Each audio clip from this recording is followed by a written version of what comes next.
আসসালামু আলাইকুম প্রিয় দর্শক, এটি মানব জীবনের সবচেয়ে বড় রহস্য, সবচেয়ে বড় সত্য। আমরা সবাই জানি এর মুখোমুখি হতে হবে, অথচ এর অভিজ্ঞতা ঠিক কেমন তা কেউ জানে না। আজ আমরা কথা বলবো সেই চরম মুহূর্তটি নিয়ে, মৃত্যুর আগের মাত্র 3 মিনিট, 3 মিনিটস বিফোর ডেথ। এই 3 মিনিটের সময়টায় কি হয়, বিজ্ঞান কি বলে, ধর্মীয় বিশ্বাস বা পবিত্র গ্রন্থ কি ব্যাখ্যা দেয়। যখন জীবন ও চেতনার সীমারেখা মুছে যায়, তখন আমাদের শরীর এবং আত্মা ঠিক কোন অভিজ্ঞতাগুলোর মধ্য দিয়ে যায়। বিজ্ঞানের দৃষ্টিতে সেই 3 মিনিট। আসুন প্রথমে আমরা দেখি আধুনিক বিজ্ঞান এই সময়টাকে কিভাবে দেখে। ডাক্তাররা সাধারণত মৃত্যুর প্রক্রিয়াকে একটি ক্লিনিক্যাল বা শারীরিক প্রক্রিয়া হিসেবে ব্যাখ্যা করেন। 1. প্রথম মিনিট 0 থেকে 60 সেকেন্ড। এই সময়টায় প্রথমে মস্তিষ্কে রক্ত ও অক্সিজেনের সরবরাহ দ্রুত কমতে শুরু করে।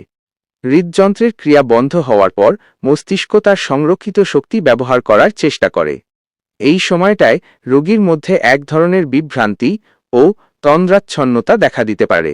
2. দ্বিতীয় মিনিট 60 থেকে 120 সেকেন্ড।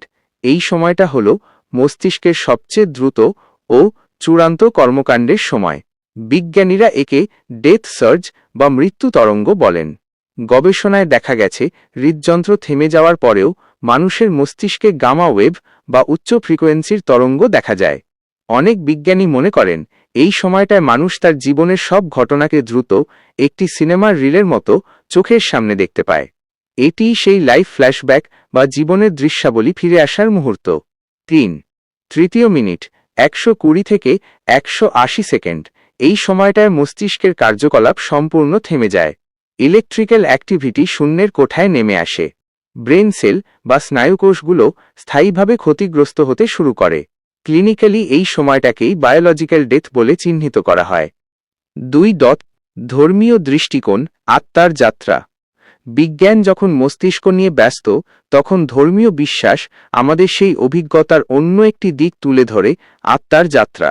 ইসলামী দৃষ্টিকোণ থেকে এই 3 মিনিট শারীরিক প্রক্রিয়া নয়, বরং এটি একটি রূপান্তরের সময়।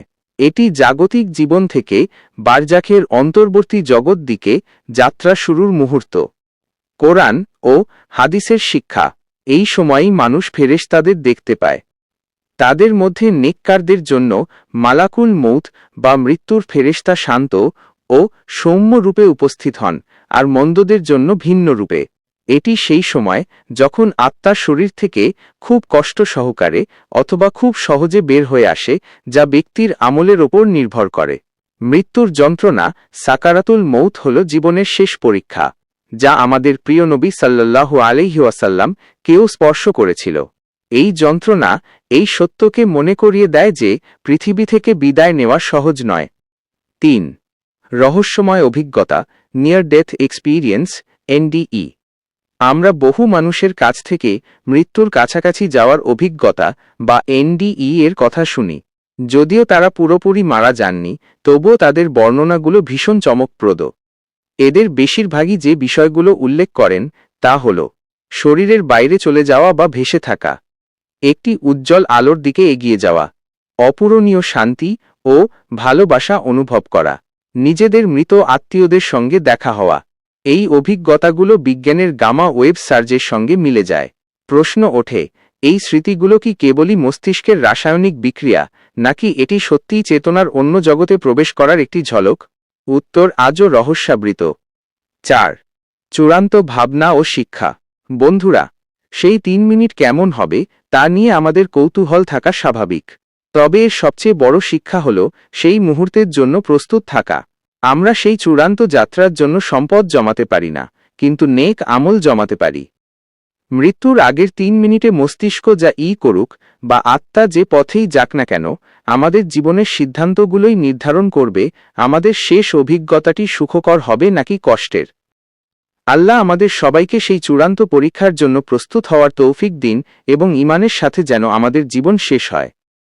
যদি এই রহস্যময় আলোচনাটি আপনার ভালো লেগে থাকে, তবে একটি লাইক করে দিন এবং আপনার প্রিয়জনদের সাথে শেয়ার করুন। এমন গভীর কন্টেন্ট আরও পেতে চ্যানেলটি সাবস্ক্রাইব করে পাশে থাকুন। জাযাকুমুল্লাহু খায়রান। আল্লাহ হাফেজ।